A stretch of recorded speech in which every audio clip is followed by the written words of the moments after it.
Support the Amigos podcast on Patreon or PayPal and receive cool perks and rad swag. Visit our page at everythingamiga.com/support.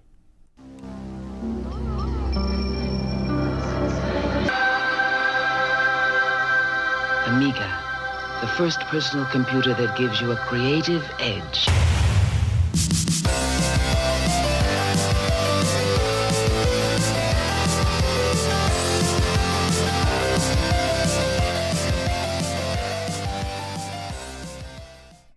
Hello, everyone. Welcome to the Amigos, Everything Amiga podcast. I'm Amigo Aaron, joined by a man who's had a rough go of it.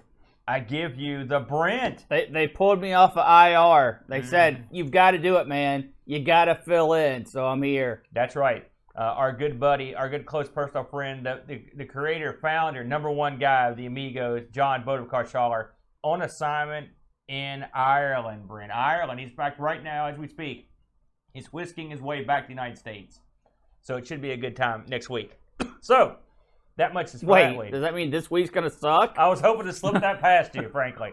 So, this week on the Amigas, we're going to be taking a look at a genre that I enjoy quite a bit. The pro wrestling genre. Yes. That's right. I've got my pro wrestling bad guy suit on, and we are ready for some wrestling. But we'll get to that in due time. Yes. How's your week, Brent, so far? Brent, anything going on this week? You know, my week has been pretty glorious. Glorious? Yeah. What'd you do? Absolutely nothing, and that's the way I like it. So it's pretty much like every week. Oh, no, yeah. No, sometimes weeks are really bad. He admitted it. What a bum. Did you play your Amiga this week? Oh, wait, you don't have an Amiga. Oh, too bad. So you had to emulate this game, I didn't you? played my Amiga equivalent, that's correct. What did you use to play this week's game on? Amiga Forever? Yeah, FUE. Mm-hmm. Oh, I see. FUE. Okay, fair enough. So you of course owned a Amiga with me back when we were kids, but you've not had one as an adult, had you? That's true. Are you ready now after playing this game to jump back on the Amiga bandwagon? No. I tried, folks. I mean, don't get me wrong. I love the Amiga. Yeah. I've had some incredibly great memories about the Amiga. Unfortunately, my gaming career it continues to grow, and I've had to make room for my VR stuff and my Mega PC. Oh and, my God, your Mega PC and very, that sort of very stuff. Flash.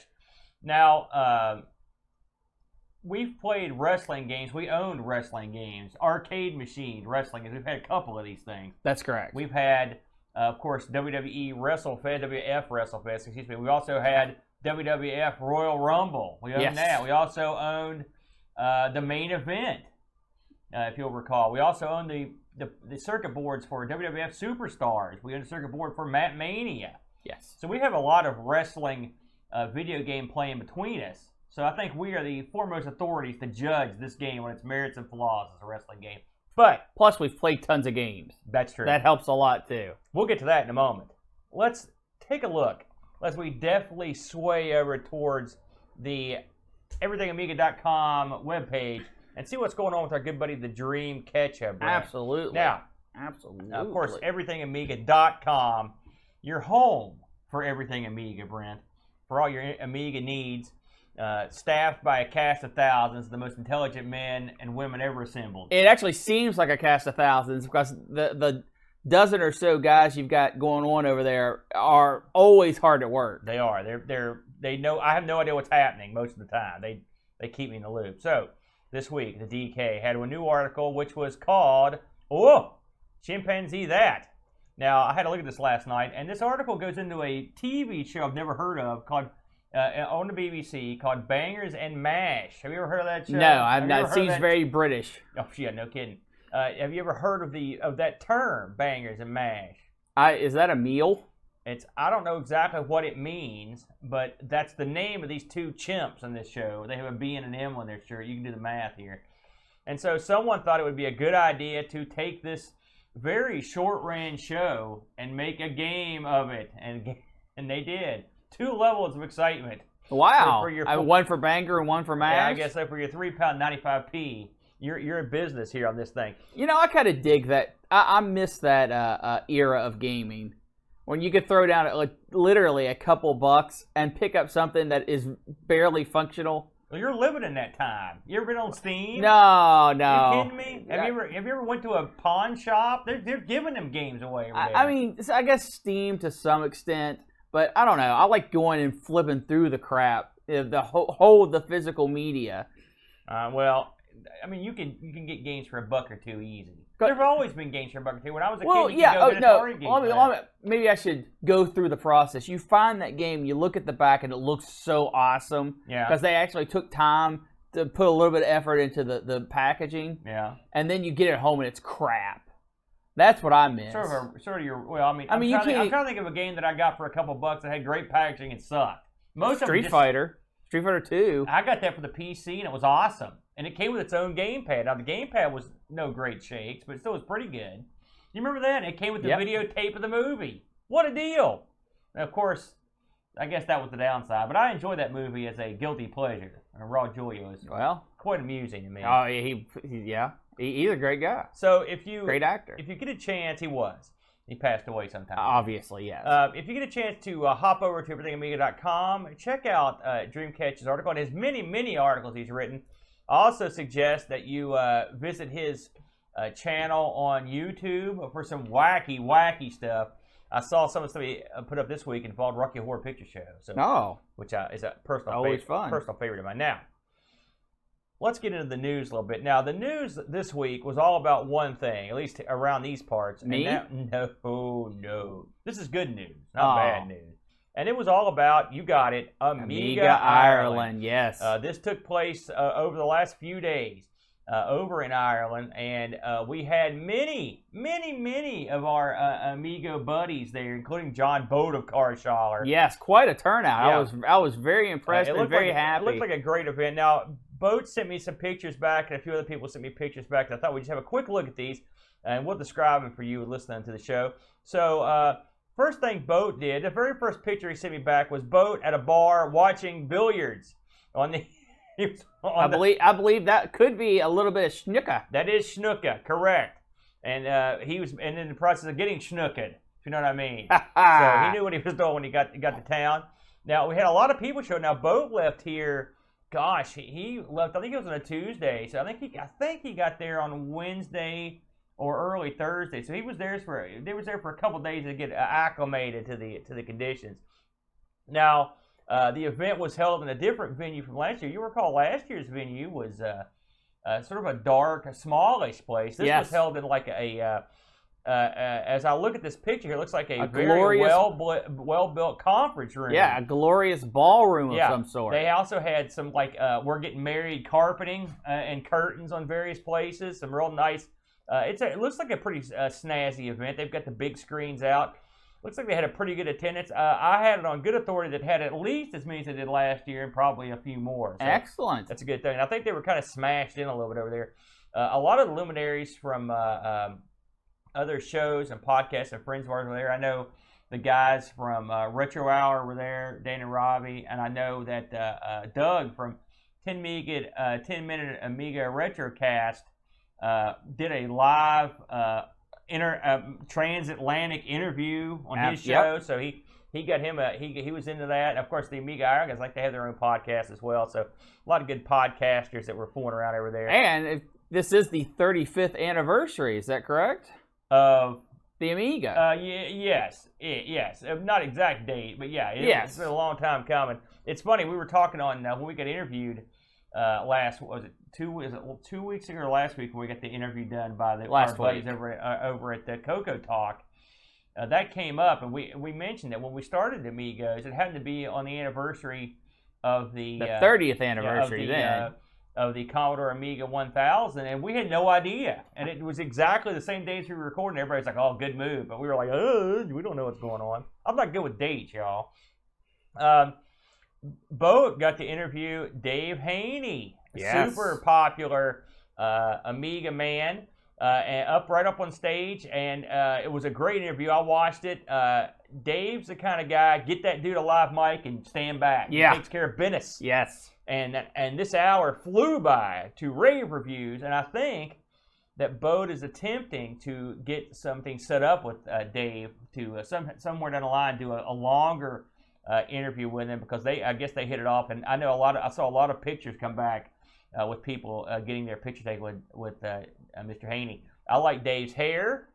I like love that mustache, I man. do too. I was telling the boys last night that if I had hair, that's exactly how I do it right there. That long, crazy hair with the mustache.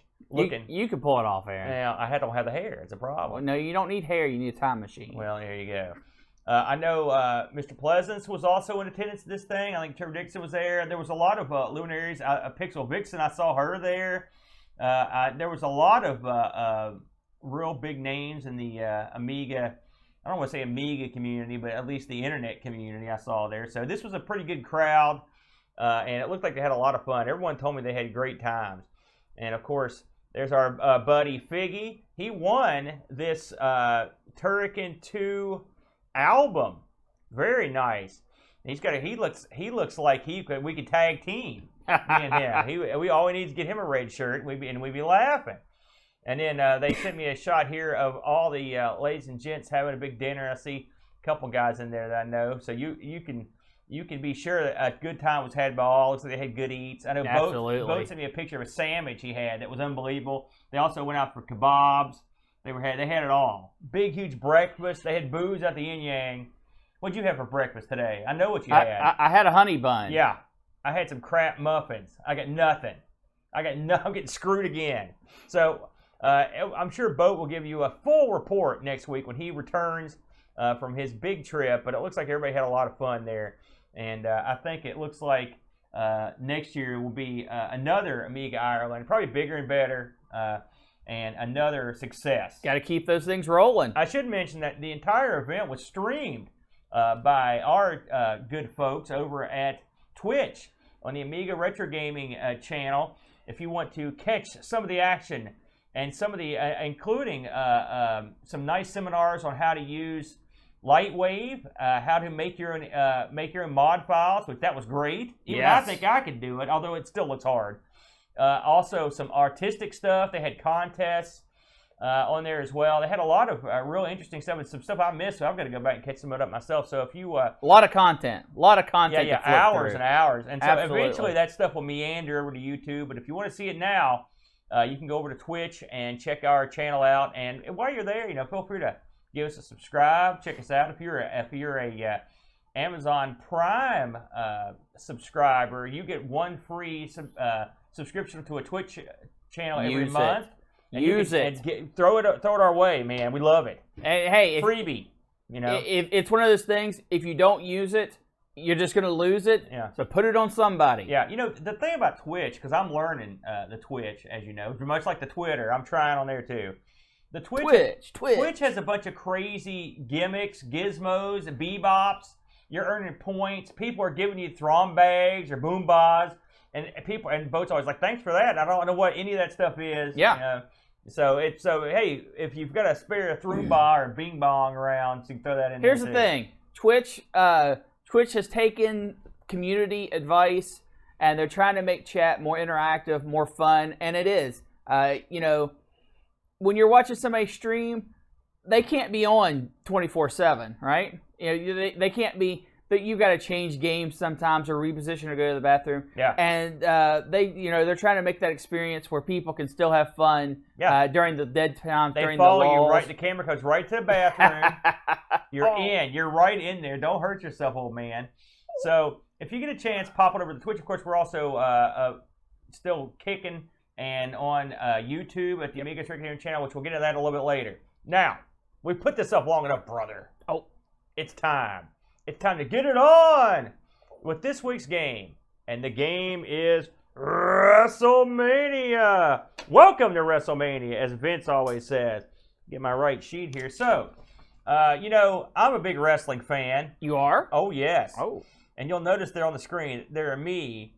I had to throw this in there because I'm such a vain person. It's me with all the luminaries and celebrities and big-time players in the wrestling community throughout their last 15 to 20 years. Yep. I've met them all. This is just a small sampling, but I thought I'd throw that in there.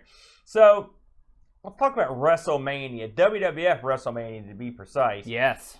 This bad boy was released in '91, 2 discs, and developed by an outfit called Twilight. Now, Brent, you have run into into Twilight as well as the rest of us because they did Alfred Chicken. They did. That's correct. So you did a little research on your own then on this, obviously. Oh no, You just remember the name? Well, I suppose watching a couple videos would count as research. That's so right. Yes. Yeah. They also, on the Amiga, did Bonanza Brothers, Cool World. Hey, everybody remember that movie? What a dud. That Bowie in it. That's when they said, you know what? That Roger Rabbit did real well. Yeah. Let's do a cut rate version. Yeah. It's like that didn't work. They did Hong Kong Fooey. Oh. Remember him? And they did Mega Twin, and they did Top Hat Cat. Remember Top Hat Cat? Another Hanna-Barbera Castaway. So they had some decent games in there. Now decent songs, yeah. So this had 1 to 2 player. You could have 2 players at once, but that's with a catch. Yeah. I'll get to that in a minute. With a big if. Let's talk about some of the people that put this together because their coding past is a window into their soul. Right. So, for example, the code on this was a fellow named Andrew Swan. He did a couple of my not favorite games, including Yogi Bear, horrible. If you ever watched that, Rough and Ready, horrible. Cool World, but he did work on Alfred Chicken. So you got. It's amazing. How did they get to that? That's by far their best game. Well, that was a port, so yeah, that helps a little bit. It's also coded by Mark Mason, again from Hong Kong Phooey fame. He did Netherworld and the ever popular Postman Pat. You ever played that? Yeah, it's a British thing. Nope, never seen it. The graphics were done by a fellow named Martin Severin. He worked on Bonanza Brothers, Cool World, a lot of the same games. You also had Noel Hines and Wayne Billingham rounding out the graphics. Music was done by a fellow named Sean Conran. He did Duckula. Remember Duckula? Yes. I hated that show. What? He also did Hong Kong Phooey, Rough and Ready, Yogi. So these guys they were making cartoon games like they were going out of style. There's no doubt about that. Works on the OCS, ECS. This is something I didn't know. This was originally made for the Amiga and ported. Now get this. I didn't know this game had any ports. I couldn't imagine why you'd want to port it. This had an Amstrad release, Atari ST, C64, a DOS release. Did you know that? I did, but not for the reasons you probably think. And a ZX Spectrum 128 release. Now that would be pretty good. No, probably not. Well, I can't imagine that it would be pretty good. This also included in some packages a WWF videotape, Brent. Oh. I don't know what's on it. Exclusive? Yeah, well, I mean, it was packaged in the box, so it came with the actual game. That's pretty good. Stuck in the box. Now, it's funny, I have this box. I should have brought it out here, but no videotape in there. This was I believe this is one of the gifts that we've got from Rushi, sent it over. Rushi, also a big wrestling fan, one of our Discord buddies. Among other things, he's the guy that sent you your cassette vision. At the Super Cassette Vision. Yeah, I don't want to undersell it. That's for darn sure. So let's talk about WrestleMania. Of course, just to go into a little bit of a backstory about what is WrestleMania. If you're not a wrestling fan, you might not know. WrestleMania is the big event that the WWF / now they're known as the WWE runs at once a year. It's their big pay-per-view event. It started way back. I believe it started in 84, 85 at Madison Square Garden. The main event of that show was Hulk Hogan and Mr. T teaming up, Brent, to take on Roddy Piper and Mr. Wonderful Paul Orndorff. My favorite wrestler. The tag team bout. And sorry, not my favorite wrestler. Who? Mr. Wonderful? You're thinking Mr. Mr. Perfect, yeah, right. Way off. Although Mr. Wonderful was great, too. He was good. This was a show that had Liberace on it. It had Muhammad Ali on it. It had the Rockettes on it. It was a lot of big celebrities. And this was a make-or-break show for the WWF when they first had it.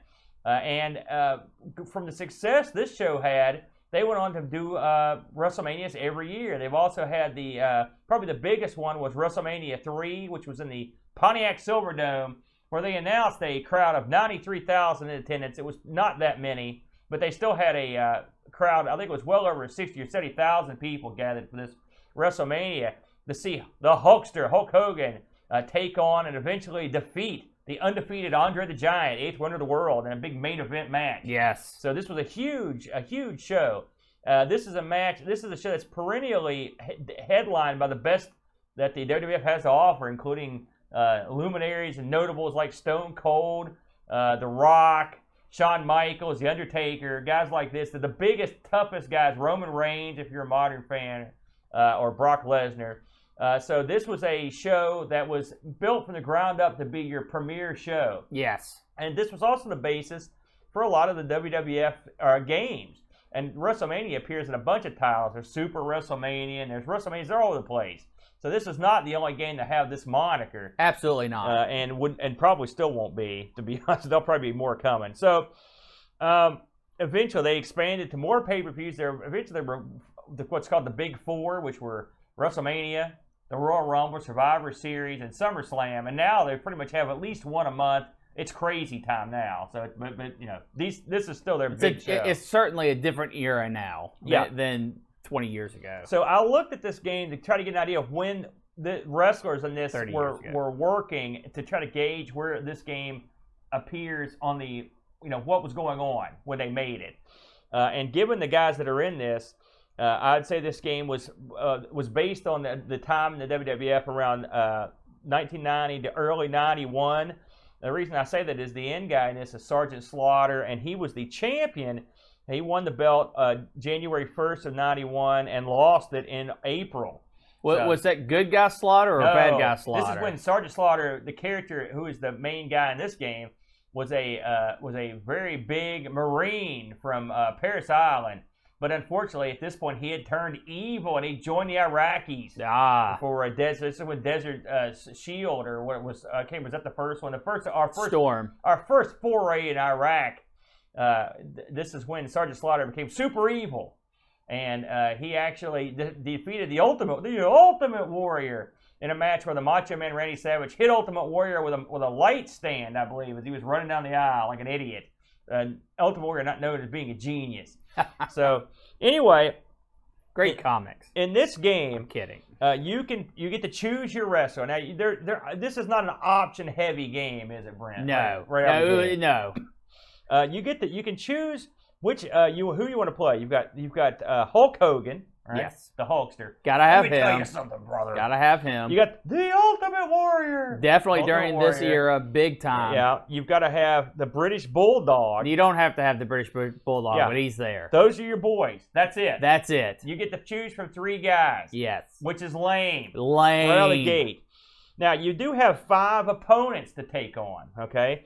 The first opponent, and by the way, if these are ranked in order of importance, I'm appalled by this. Whoever put this together. So, your first match is against Mr. Perfect, Kurt Hennig. My favorite wrestler of all time. Tremendous wrestler, tremendous talker. Yes, great on the stage. Sadly passed away some time ago. Yes. Blonde, athletic. He was a wrestling machine. Great wrestler. And could sell like you would. And then you've got, this is an interesting choice. This may be this man's only appearance in the game. It's the only one I remember ever seeing him. The Warlord. Yeah. The Warlord, it's funny, when the Warlord debuted, it's basically like a Road Warrior ripoff, but he was a huge man. He was way bigger than the Road Warriors. He was probably 6'5", and probably weighed 300 pounds of just stacked muscle and depth. Couldn't cut a promo to save his life, and was not that great in the ring. And was stiff in the ring. Yeah, but so this is an unusual choice. Then up the line, the third guy you're going to face is the $1 Million Man, Ted DiBiase. Yes. One of the best. One of the all-time great heels in wrestling. Was a star everywhere he went. Was a huge money draw and was a huge great worker. Name in the business. Yeah, great in Japan. Was a guy who had a millionaire gimmick. He came to the ring with his bodyguard Virgil. He would pay kids to do stuff and then screw them at the end so they didn't pay him. Like you bounce a basketball 10 times, he'll give you $100. And when the kid gets to 8, he'd kick the ball down the row. He had one of the all-time great theme songs. Money, money, money. Remember that song? Loved it. So he's great. Then you've got the Mountie. Now the Mountie is underrated. He is, but another guy with a great theme song. One thing I remember about him is he was called the Mountie because he's the Mountie. The Mountie always gets his man. I'm the Mountie. I'm handsome. I'm brave. I'm strong. Well, the Mounties from Canada got mad because they didn't like that. They didn't like the fact that they had a Mountie that was a bad guy. So they got on the WWF, so they changed it. So his song now is, I'm not the Mountie. He just put not in there, and it's all exactly the same. He dressed the same. But his gimmick was, the real guy's name was Jacques Rougeau, a French-Canadian wrestler. of much renown, a big deal up in the Quebec area and stuff. He was one of the fabulous Rousseau brothers with his brother Raymond. They were a great tag team there in the 80s. They were in that tag team mix in WWF.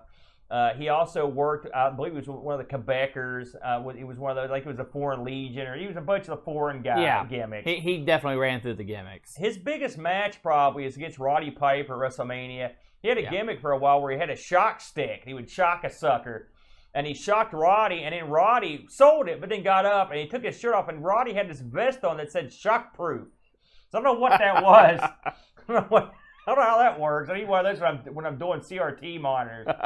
But then he got up and destroyed the Mountie. But the Mountie he's a great character, real funny guy. And then the final character we mentioned, Sergeant Slaughter, from Paris Island, the perennial big Marine. This guy in his day, in 91, he was old, and he's older now, and he wrestled well after 91. But he'd gotten older, but in his day, in the 70s, this guy was a heck of a worker, and he did this bump that no one does, where guy would throw him into the turnbuckles, and he would fly over the turnbuckles. It was amazing. He's a huge guy. So anyway, these are your opponents, and you get to pick one of these three guys, and then you go to work. Now, there are things about this game I do like. I'm going to mention them now. Yeah. The opening's awesome, where they show this arena and the lights are going back and forth, and it looks really professionally done. You're like, man, this looks good. Yes, it does get you hyped. It does. Then you get to cut your promo on the bad guy. You get to watch a promo. Well, you get to select which one you want, which is pretty cool. So the bad guy will cut a promo on you, which is basically him getting the microphone and bad mouthing you, and then you get to choose which response you're going to give the guy. And there's a little back and forth. I think that's great. But that was sort of a trick, I think. Just to lull you for false sense of security before the actual gameplay began. Basically, you play the cutscene. Yeah. So... Because it doesn't matter at all. Yeah, your choices mean nothing. Listen, it's still fun, though, to be able to cut a promo like that. I mean, it's different. I don't know if there's a game before this that let you cut the promo. And there weren't too many afterwards, either. So, after this, the game starts. Now, you can basically kick and punch. That's what you do. Yep. And if the guys run, you can do a few things like a drop kick or a close up. But for the most part, these guys all do the exact same move. Yes. So once it's time to grab a move, your move is a move. Yeah.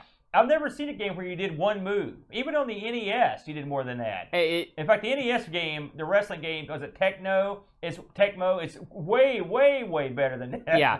I mean, every move you do is your character. I guess not even all of them get signature moves, but most of them do their signature move. Right. The camel clutch or the big overhead slam, that kind of stuff. Right. Now, for example, if you're fighting the Warlord, back in the old days, his finishing maneuver was a full Nelson. Yep. So whenever he grapples with you now, he will do a full Nelson every time. And that's literally the first thing he does, the last thing he does, and everything in between is a full Nelson.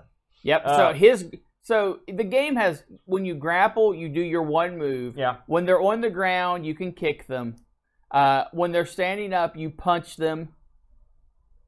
When they're running at you, you can do one or a drop kick. So you literally have 4 moves depending on your character's status. It's incredibly weak. Let's face facts. Now, what makes this even more brutal is the graphics. The graphics needs to look good. It's funny. I went to a site that specializes in game graphics, and they talked about how the guy that did the graphics in this designed the ropes to sway the way they do, and it was this was designed to run on a 512 Amiga 500, Amiga 500 or Amiga 1000, and so every little bit of information counted, and they did a great job. And so, like I said, graphically, I have no problem with the graphics in this game. The characters look like who they're supposed to. The graphics look great. All right, here's the problem you have.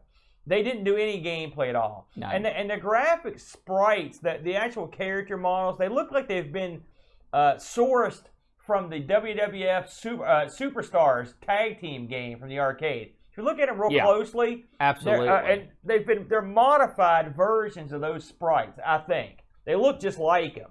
And so, like for example, the British Bulldog isn't in WWF Superstars, right? In fact, several of these guys aren't. But it would not take. It's not a whole stretch to change a few things around in some colors and pull it off. And pull it off. Yes. And several of the people like Ted DiBiase, Hulk Hogan, Ultimate Warrior were all in that game. So there's some guys right off the top that were in that game, and so you pretty much got the sprites ready to go. So you've got sort of a lower frame rate version of these guys effectively in the game, so they're not nearly as smooth.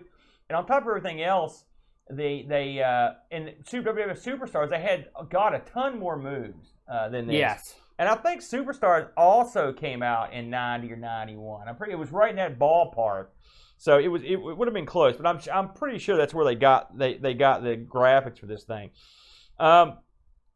When you want to do your signature maneuver, you have to waggle the stick. It's a waggler. It's a waggler. The matches have 5-minute time limits. You can also have a time limit draw or a count out. Now, one thing I learned the first time I played this back in the day is that if you get your opponent counted out, you still don't advance. Yeah, you still basically lose. Which is crap. You've got 4 credits per game, so basically you can lose 4 times.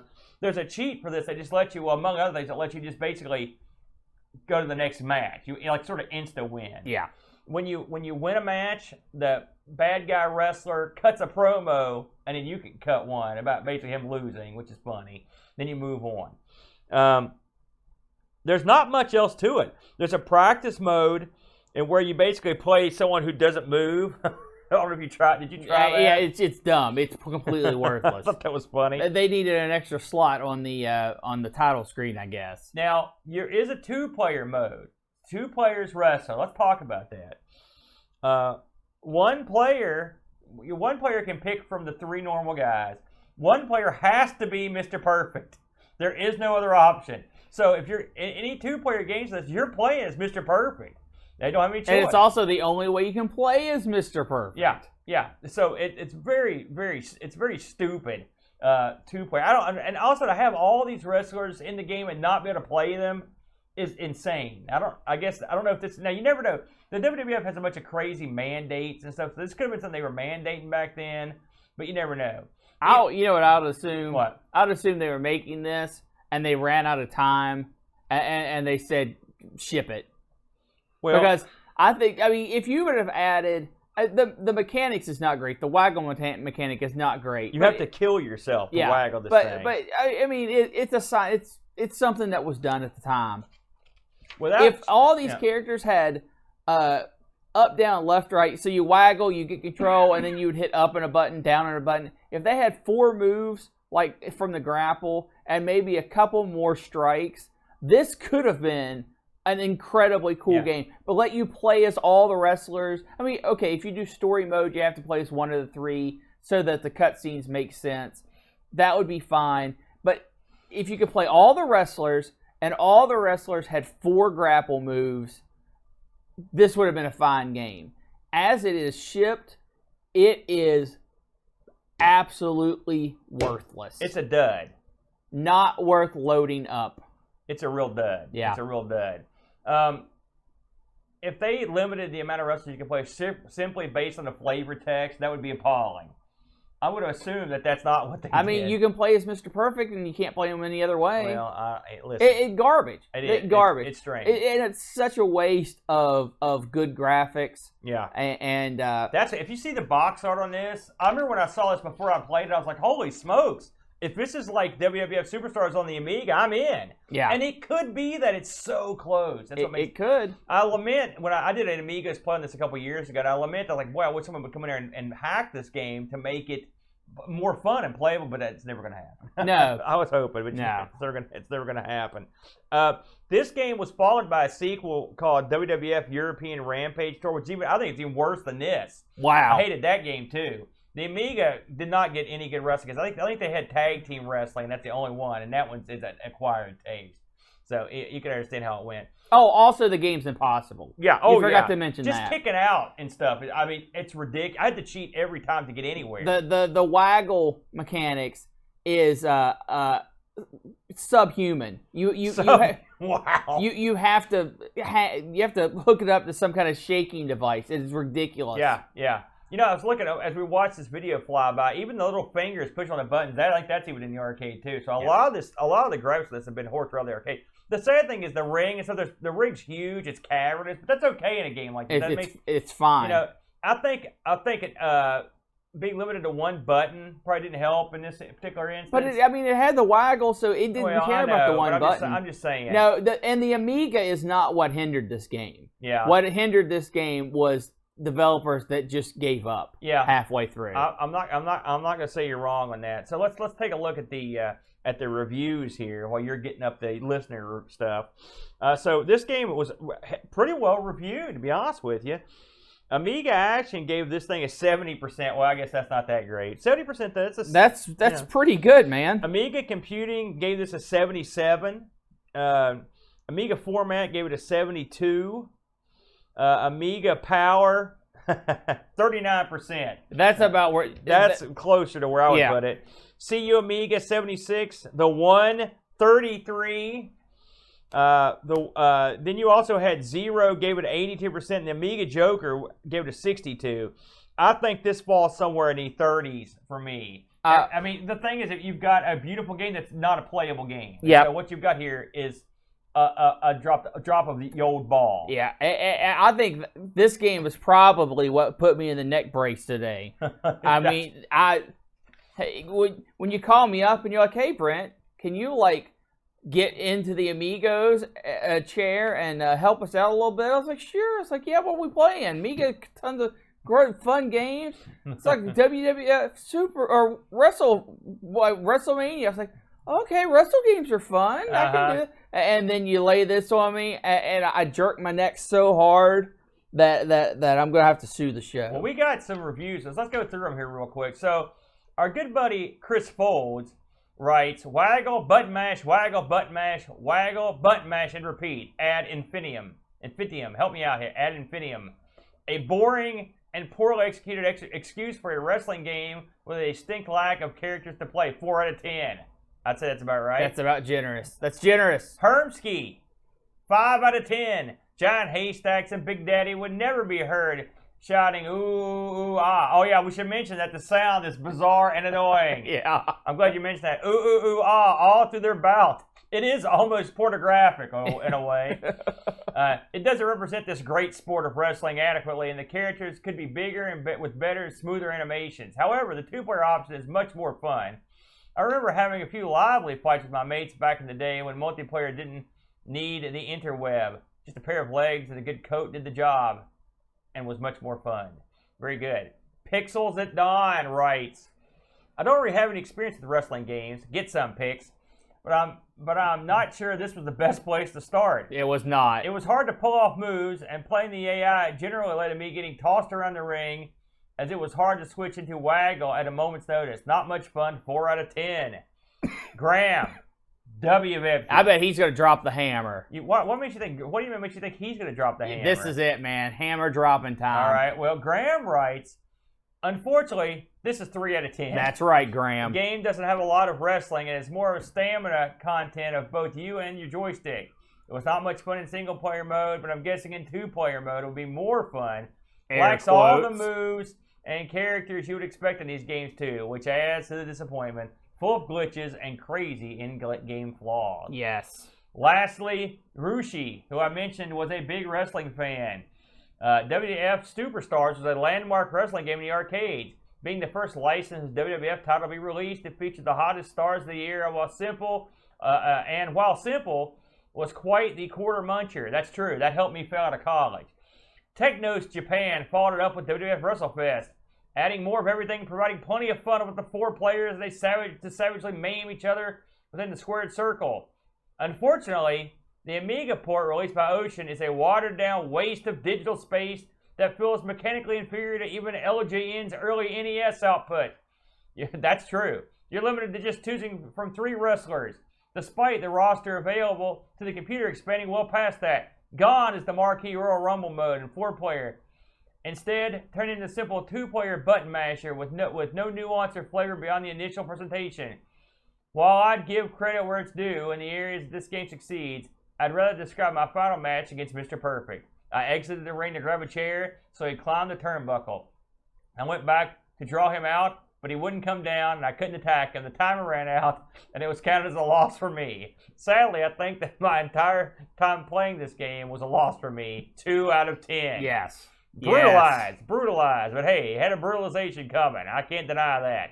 So I would say this game is a dud. Now, I do own this game, and I think Rushi sent it to me, so I can see why.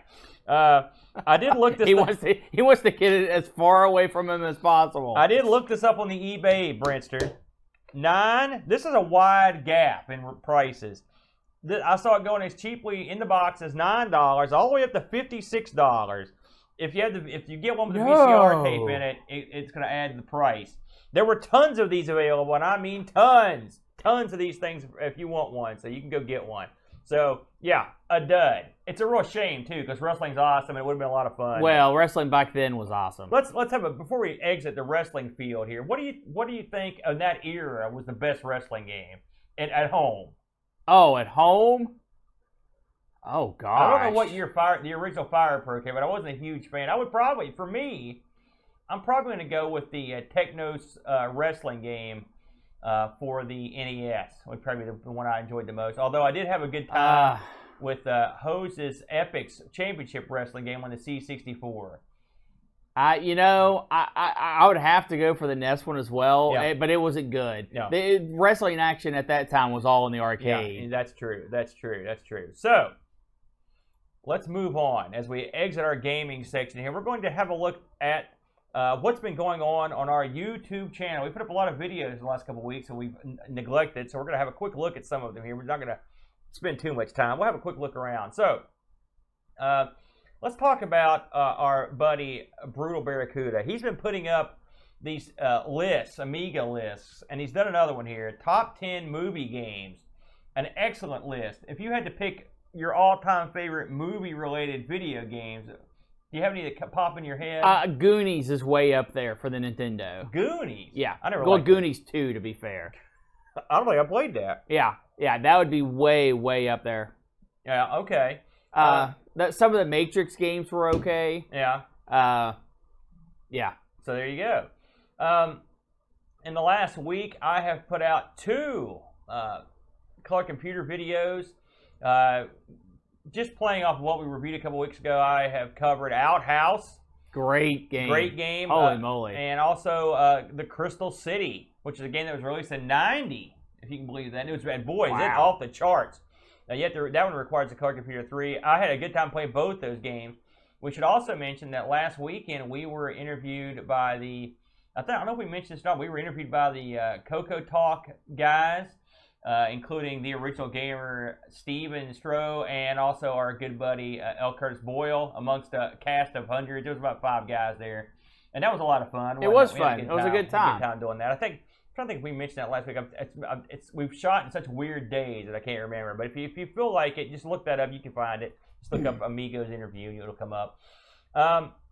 Also at last week's Computer Club, I think we briefly touched on this last week. You unboxed the cassette Super Cassette Vision. Well, they've got that written wrong here. So, have you had any luck getting this thing working this week? I unfortunately have not had a lot of time to work with it, and it's gonna be something you and I are gonna have to probably tackle as a duo. Oh, I've got to get involved in this thing now? Oh yeah. What do I got to do? Nothing. That's what. You're on your own, pal. So, we also released another of our Thanks for Giving marathon to the. There's a few people that are still watching these things.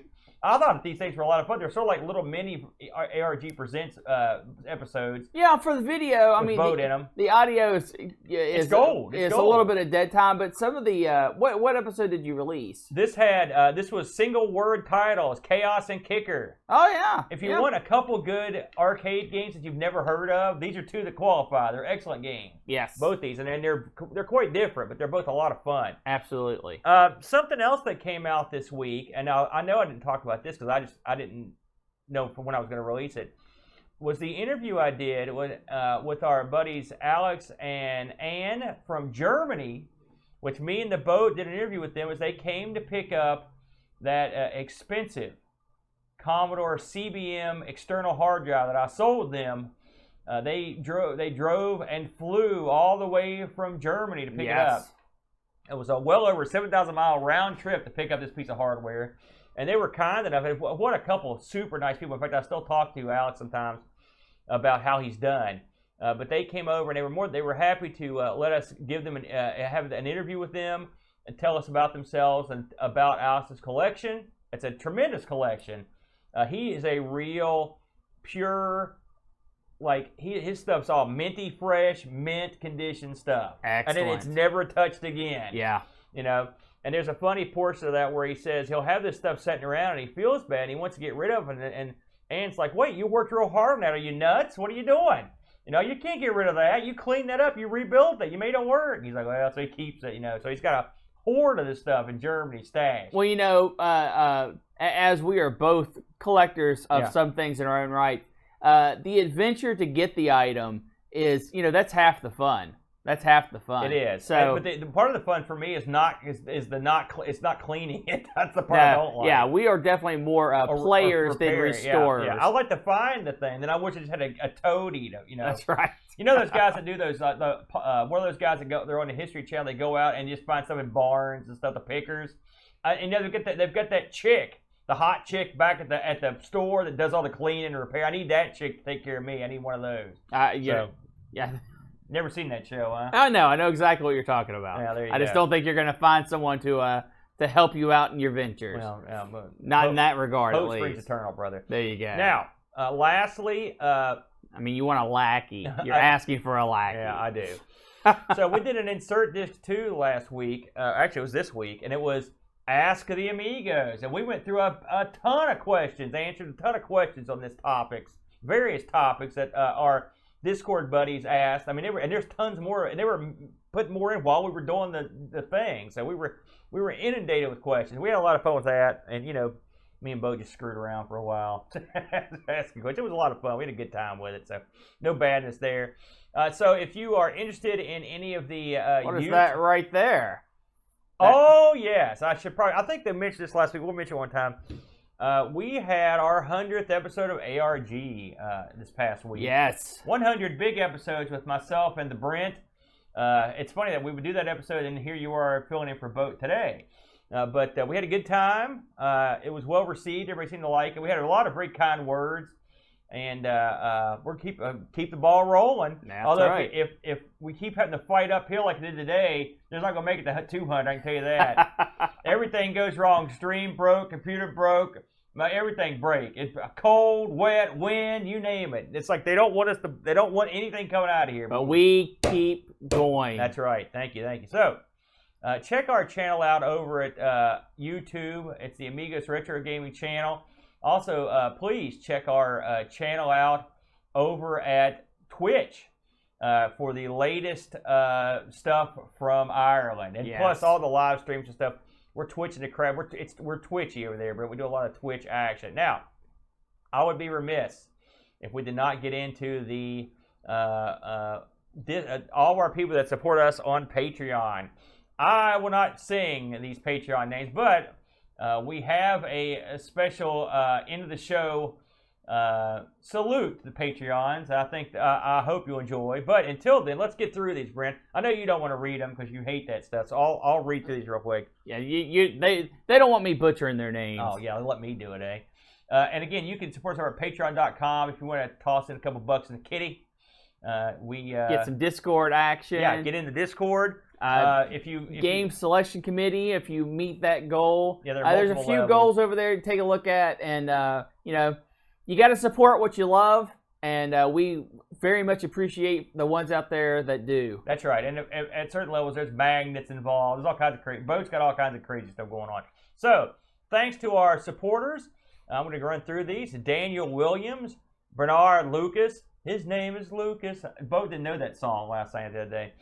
Jerry Dennington, Zorglub, enough said.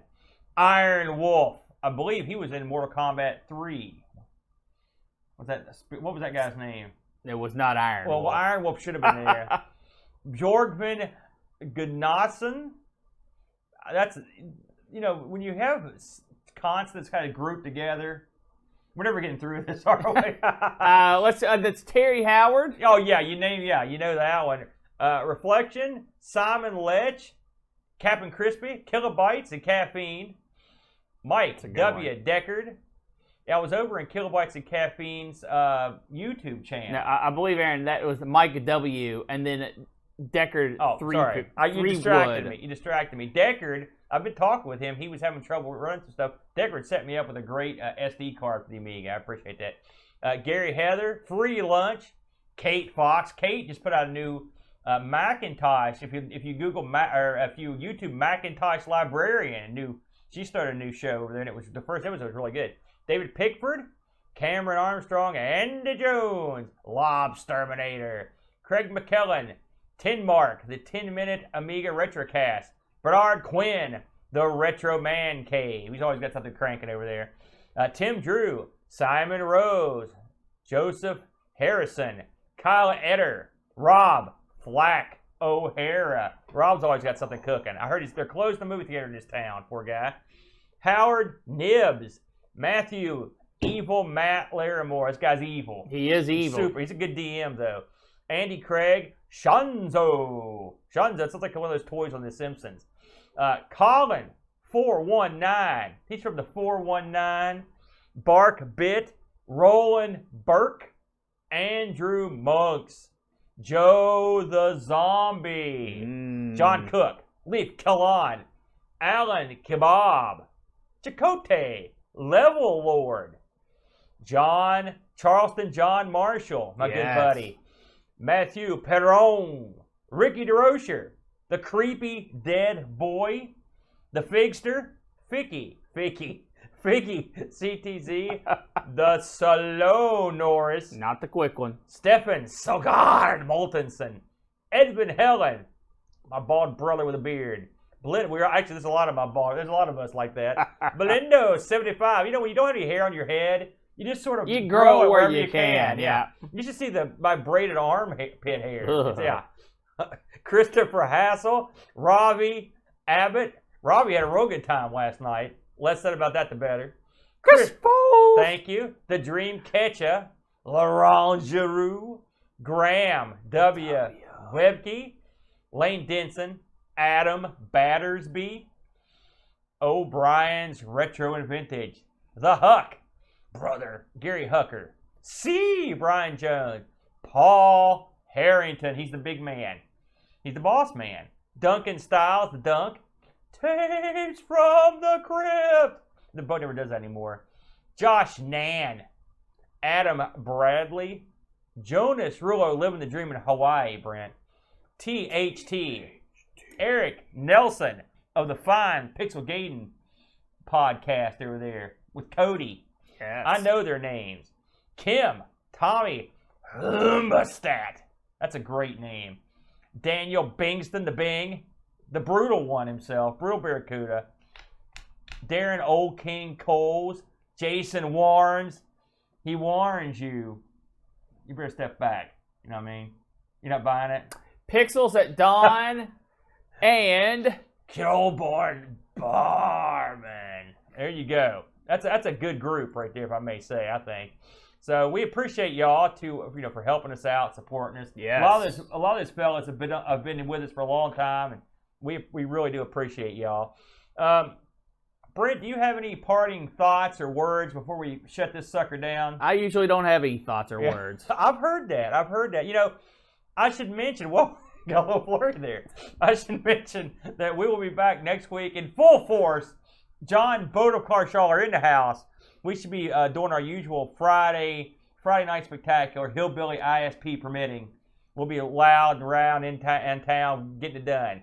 So we will leave you with a hearty hi-ho. Hi-ho! And until next week, Adios. Adios.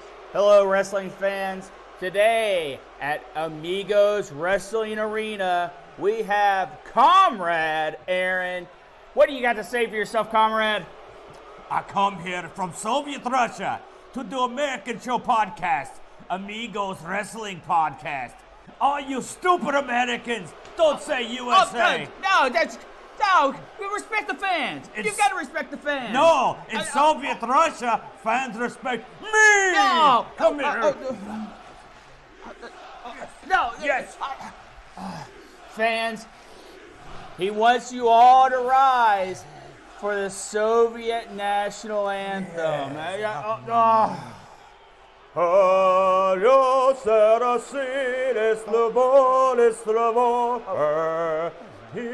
Wait. What the stupid American? You're from New Jersey. Brent, you're blowing it for me. Sorry about that, man. Oh, God.